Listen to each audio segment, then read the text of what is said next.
Invincible.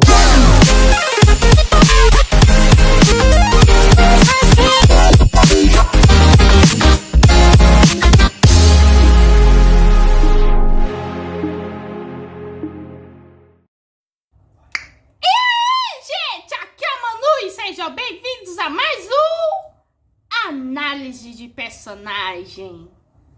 Tecnicamente, na verdade, não é bem uma análise de personagem, e sim uma análise de openings. Mas nesse caso também serve como uma análise de meio que de personagem, porque essas openings em si dizem muito o que vai vir meio que na história. Então, nessa análise de personagem de hoje, vamos analisar as 4 openings de The Apothecary Diaries, ou Diário de uma Apotecária, traduzindo. Eu já estava com esse tema meio que em mente desde que eu estava revendo meio que a terceira opening meio que de Apothecary Diaries, quando eu vi uns comentários meio que comentando meio que as referências achadas. E eu pensei, que tal eu comentar a mesma coisa, só que em vídeo? E a gente começa o vídeo falando da primeiríssima opening, que é meio que a favorita de todo mundo, Be a Flower, de Hiroko Shoukou Sakai. Banda essa que é principalmente conhecida por conta dessa opening, mas que também fez endes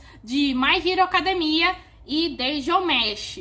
Inclusive eu tô devendo muito Dungeon Mesh. E essa primeira opening relativamente é a opening sem spoilers, pois meio que estávamos começando meio que essa jornada de Apothecary Diaries. As coisas que mais chamam meio que a atenção meio que nessa opening é a sua animação, que é belíssima, e a quantidade absurda que tem de flores, árvores, já que esse é um anime de apotecária, então a maioria das coisas que vem meio que dos mistérios são vindas da natureza e das flores, especificamente flores, cogumelos venenosos. Além de claro, da sequência maravilhosa da mamão com roupinha meio que galáctica, meio que dançando ao redor das flores. Dancinha essa que meio que me despertou um sentimento do pansexual. Acho que o que tem meio que de spoiler mesmo, meio que dessa primeira parte da temporada, que é a primeira temporada, é bem no finalzinho, quando o Jinx e a Mau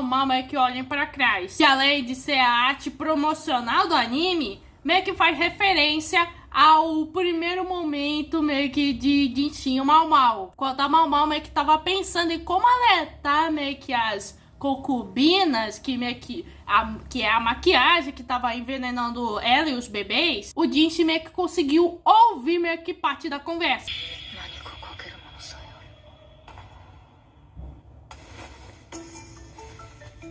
É aí que nasce, a partir da segunda opening, que as coisas começam a esquentar. Pois a primeira opening, que como meio que não podia dar spoiler, meio que justamente na nossa cara, era meio que a opening experimental meio que do negócio. E após nós nos acostumarmos com o clima meio que do anime, é que os produtores falam: manda ver, pessoal! Pode estar liberado em mandar spoiler na opening. E foi assim que a segunda opening foi feita. Tem um bando de spoiler, mas sem contexto. E a música foi meio que da artista Yoru e se chama Ambivalent. A opening começa e temos um morro meio que cheio de grama, além de passar pequenos momentos meio que da Mau, como ela meio que do primeiro episódio, analisando a situação das cucubinas, ela alegrezinha pra provar seu veneno, e o momento clássico onde ela prova o veneno que tava na sopa, meio que no meio da festa do jardim, e ela faz aquela cara meio que de maravilhada, antes de meter aquela lacrada.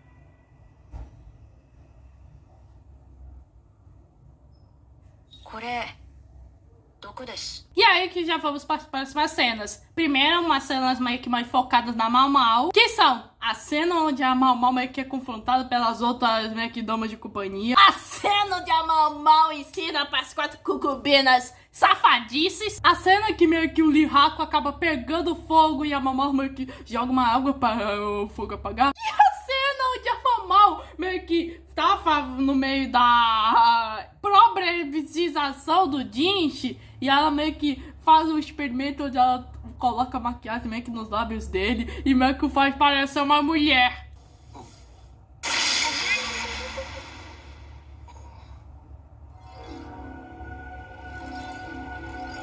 Daí vamos para cenas mais focadas no Jinchi, como a cena do Jinchi com a Mau Mau, o Garchun e a Shuiren. O Jinchi tentando espiar, ouviu o que a Mau Mau tava fazendo com as concubinas, mal sabia ele que tava assinando safadeza. Aí que a cena do Jinchi meio que fazendo que a Mau Mau meio que prove meio que um antídoto pras algas envenenadas que ela comeu, todo apavorado.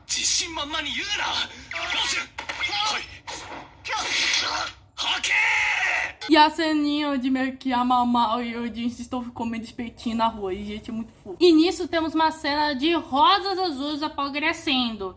E essas rosas azuis estão relacionadas ao Lacan. Já que meio que essas rosas azuis têm um papel muito fundamental na relação do Lacan com a mãe da Mau Mau. Já que tem todo um simbolismo aí. E nisso a gente vê o próprio Lacan, que tava cabisbaixo, e nisso meio que temos um pequeno vislumbre das unhas pintadas da Mau Mau, antes de levantar e ver a Mau Mau. E isso remeteria meio que a um encontro entre eles. Já que o Lacan tem uma doença que meio que só faz que ele veja meio que pedaços de meio que pedacinhos de jogos do Go em vez do rosto das pessoas. E as únicas pessoas que meio que ele reconhece sem esses pedaços de Go é a mãe da Mau Mau e a própria Mau Mau.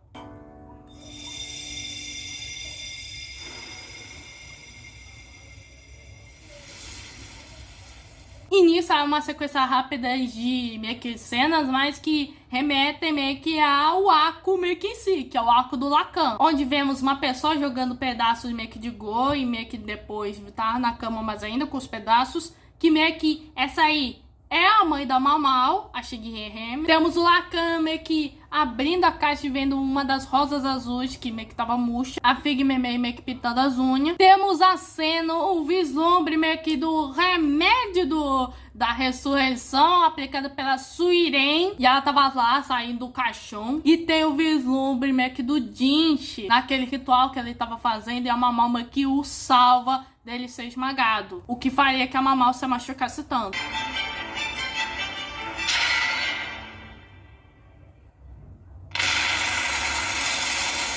Daí temos os vislumbres dos personagens que a gente conhece, como o Lihaku, as irmãs da Mau Mau, o Garchun, a Shirei, as concubinas e especialmente a Lolan, já que ela meio que é a recém-chegada do elenco. E ela ainda guarda segredos. E temos a ceninha final onde a Mau Mau tá com aquele vestido vermelho, na qual meio que ela usou no último episódio para meio que como uma forma de despedida, já que as cortesas meio que tem esse hábito meio que de se despedir das notas que são vendidas. Elas fazem essa dança como sinal de despedida, e a Mau Mau meio que faz isso.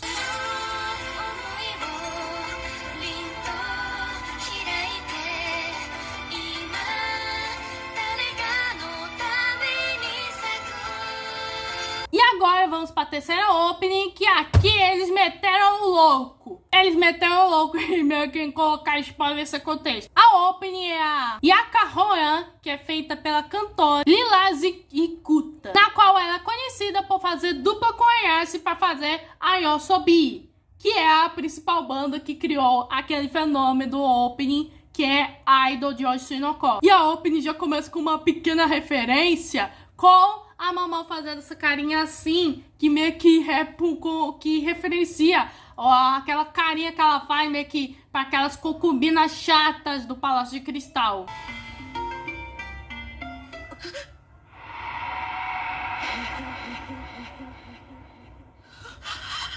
E daí temos as próximas cenas, onde meio que a Mau Mau tá vestida de maneira bela e ela aponta pra lua, que faz referência meio que ao momento momento onde meio que do episódio da dança da lua, onde o Jinx se disfarça de espírito da lua e a Mamão meio que aponta pra lua, para as duas princesas do exterior.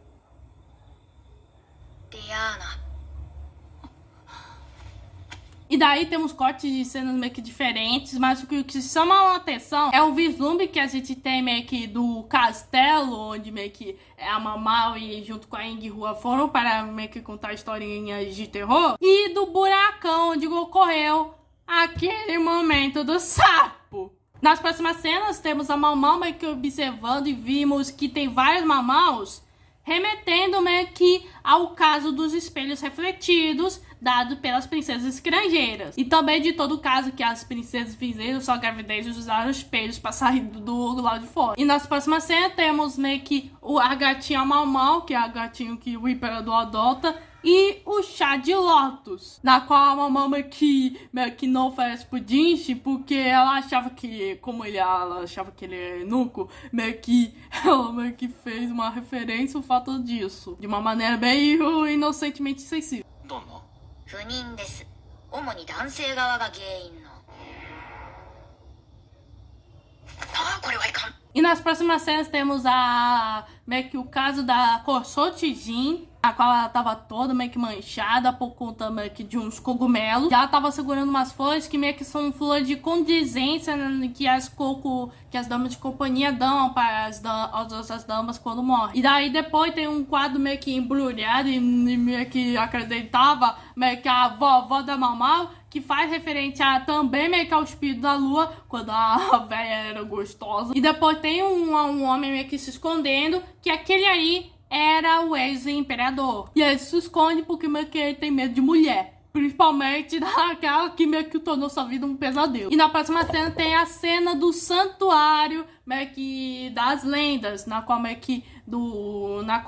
o imperador que meio que entrou e se tornou o primeiro imperador teve que passar por esse desafio. E daí temos a cena onde meio que o pequeno Jinx vê a Mamau que estava segurando uma pedrinha âmbar, que faz referência meio que a pintura que meio que o antigo imperador fazia, e também meio que ao fato da pedrinha ter caído durante o flashback do Jinx. Que ó flashback medonho. E aí vamos a uma parte que eu acho que eu considero a minha favorita meio que dessa opening, que é o fato das concubinas serem refletidas. Já que meio que remete meio que àquele momento que meio que todas as concubinas naquele momento receberam um espelho meio que para observar meio que o seu reflexo, que era um presente daquelas princesas do exterior. E a primeira tava a Lolan, meio que como sempre indiferente, depois a Lissu toda insegura, daí temos a Lihua e Sin, que talvez esse é o caso mais curioso, pois em vez de refletir o reflexo da Lihua como meio que é para ser esperado, meio que é refletido assim, já que meio que tem todo o plot delas, meio que dessa rixa que assim tem com a Lihua, que eventualmente tem o fato da Lihua dar um tabefe na menina, e um tabefe bem merecido.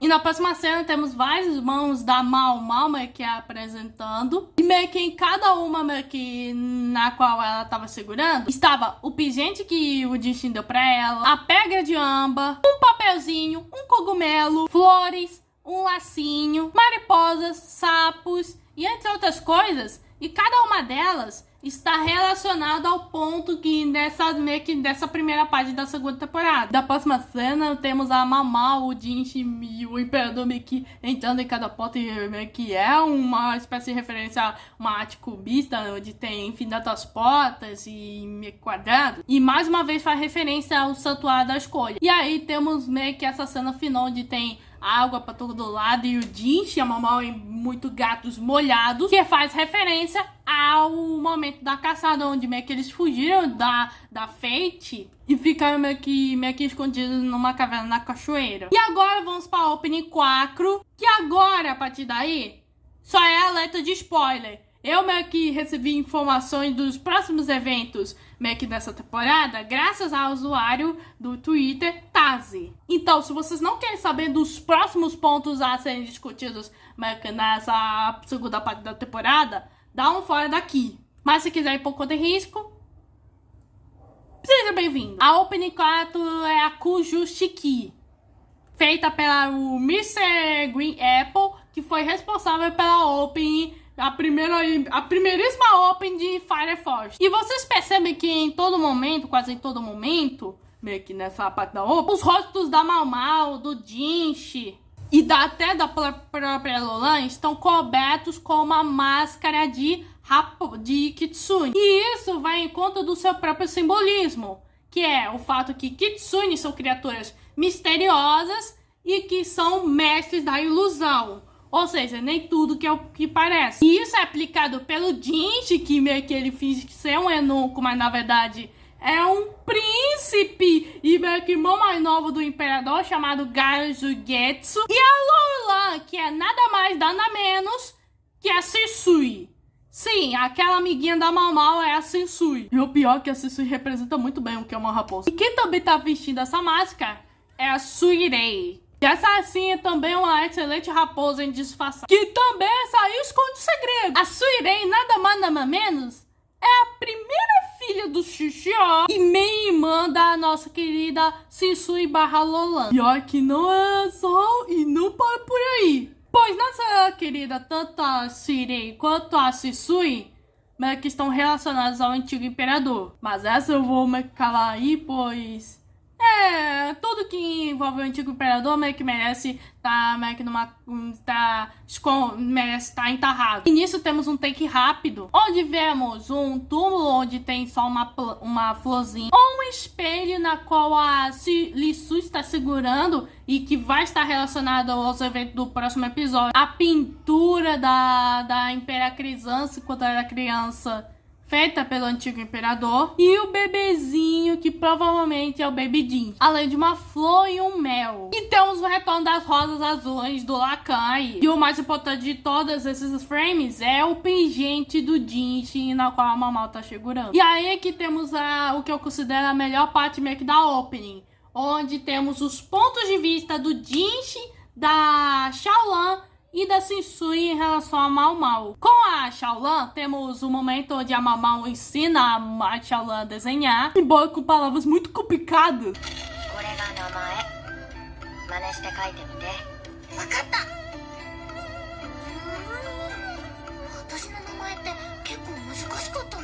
A Xiaolan vendo a Mau Mau, a Shisui e a Seki, que teve meio que destaque no episódio do Spa. E a Xiaolan vendo a Mau Mau e a Shisui se conhecendo. Já no ponto de vista da Shisui, temos um momento onde a Shisui meio que pega o gatinho, a qual nem mesmo a Mau Mau consegue.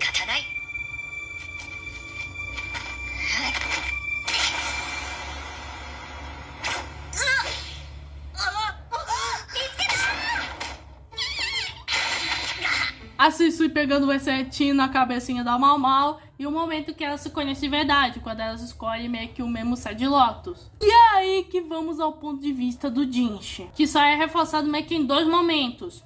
O momento do Santuário da Escolha e o momento onde eles pulam da cachoeira. Daí temos a maravilhosa aquisição 2D, com as máscaras virando 2D. E temos alguém meio com um dedinho de ferro meio que passando por aqui. E essa pessoa é a nossa querida Shisui / Lolan, na qual ela usa esse dedo de ferro para fazer uma cicatriz na bochecha do Jinchi. O motivo é para que ele não seja tão comparado assim com o antigo imperador. E ainda bem, né? Porque o antigo imperador é um pelo de um desgraçado. E daí tem os momentos da Mau Mau vendo todos os seus amigos, como a Gokyo, que as outras com as damas de companhia. A vovó junto com as irmãs da Mau Mau e o Lihaku. A Lihua com as damas de companhia. A Do junto com a Lissu. Gao Shun, o médico charlatão, a gatinha Mau Mau. O Lacan, nosso bobão de volta, junto com o Lawman, que tá na sua cabana. E um garoto que a gente meio que é um personagem novo. E esse aí, meus amigos, é o Lahan, que é o sobrinho biológico do Lacan e filho adotivo. Ou seja, ele é o primo / irmão adotivo da Mau Mau. E ele também tem uma peculiaridade parecida meio que com a do Lacan. Só que em vez do Lacan, como o Lacan, meio que ele vê as pessoas como peças de shogi, o Lahan vê as pessoas como números. Aí esse aí, se não fosse pelo Rentaro, a Hifumi com certeza namoraria ele. E por fim tem o Jinchi, que tá meio que em cima estava sob debaixo da lua, que é o fato dele ser o príncipe da lua. E a opening termina com a Momo se reunindo com as suas amigas, com o pingente do Jinchi na sua cabeça. Bom, o que dá pra tirar de conclusão nessas openings? E eu acho legal que o que é meio que tem de legal nessa opening de Apothecary Diaries, a partir da segunda opening, é claro, é que com esses spoilers sem contexto, meio que dá pra gente tentar saber o que vai acontecer meio que na obra. A gente tenta meio que deduzir meio que o que vai acontecer através daí. E isso nos permite a gente se envolver mais com a história. E é isso que eu acho muito legal aqui em Apothecary Diaries. Os mistérios te intrigam. E agora, com essa segunda temporada meio que já lançando, vamos ver o que a nossa Mao Mao e o Jinchi vão aprontar. Curta, se inscreva, compartilhe esse vídeo. É apenas o começo.